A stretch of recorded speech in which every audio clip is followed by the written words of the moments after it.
रमजान का महीना है, कोई इस्लामी सा शेर होना चाहिए, क्यों?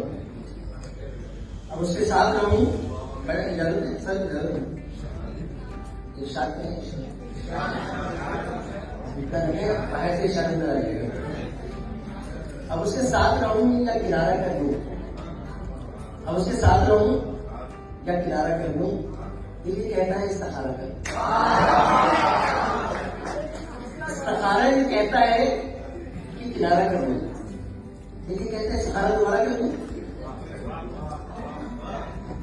तो कई बार इस्तिखारा करना पड़ता है, बेटा अपनी मर्जी का इस्तिखारा आएगा।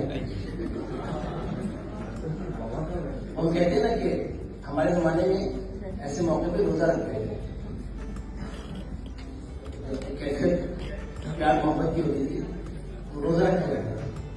आज पता नहीं वो कैसे करती है कि नहीं, और इस्तिखारा भी किया जाता था।